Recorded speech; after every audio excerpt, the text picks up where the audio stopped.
있고 저는 오늘 바이든 날리면 1차 판결 난 것도 어이가 없어요. 그 부분은. 맞아요. 이게 국민들이 다 이거 다 들어본 내용이고 영상인데 결국에는 이런 걸 법정까지 끌고 가가지고 어떤 모호함에 의존한 판결을 내려버린다니 저는 이거는 그러니까 바이든인지 날리면인지 이 법원에서는 그러니까 전문가들도 이게 판단을 못하겠다고 하니까 근데 또 정정 보도 하라고 그러고 MBC한테 전문가들이 왜 판단 못하겠어요? 전문가들이 바본가? 그럼 그거 판단 못하면 전문가들이 아니죠. 그 대한민국 국민 다 듣고 예. 이미 판단 끝난 사안인데. 그래요. 뭐 MBC는 항소하겠다고 합니다. 네. 항소해서 저걸 항소해야죠. 말이 되는 거야. 지난 2022년 9월 미국 뉴욕 글로벌 펀드 제7차 재정공약 회의장 대통령 순방 합동 취재단은 미국 바이든 대통령과 48초 대화한 뒤 행사장을 나가는 윤석열 대통령을 촬영했습니다.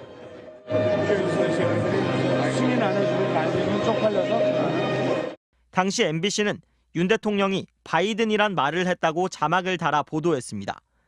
대통령실은 첫 보도 13시간 뒤 바이든이 아닌 날리면이었다고 해명했습니다.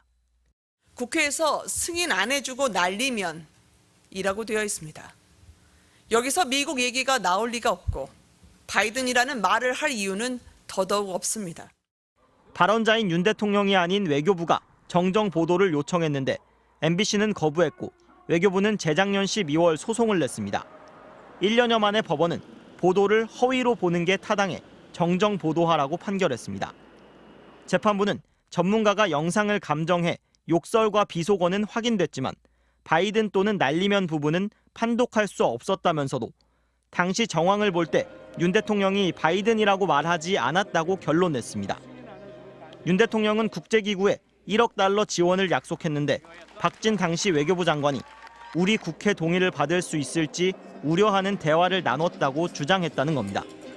바이든 대통령도 국제사회에 거액을 약속해 미국 의회 동의를 받아야 하는 처지였지만 재판부는 윤 대통령이 미국 의회를 국회로 잘못 부를 만한 사정이 없었다고 봤습니다.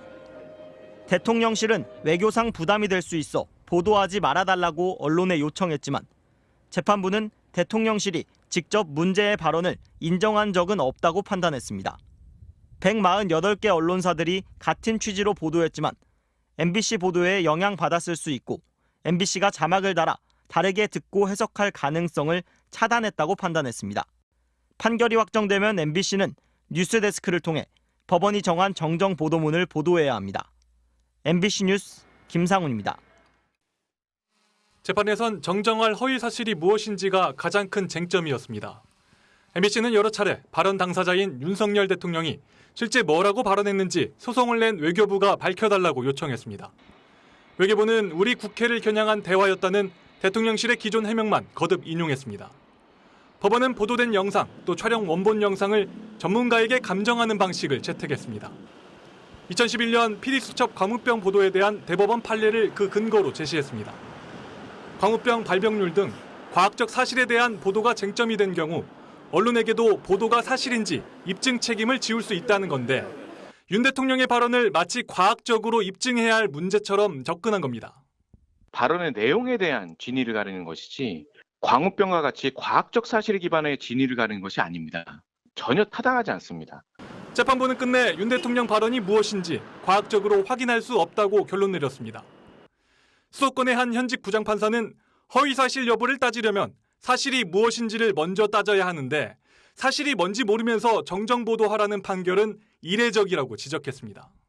사실이 무엇인지 확실하지 않은 상황에서 정정을 하라는 것이니까 굉장히 그 판결 자체가 모호하고 재판부는 기자단이 대통령실 반응을 보고 사실 여부를 판단하는 취재 관행, 또 언론사들의 잇따른 후속 보도에 대해선 판단에 큰 비중을 두지 않았습니다.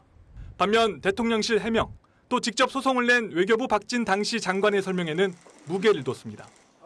MBC 뉴스 나세웅입니다.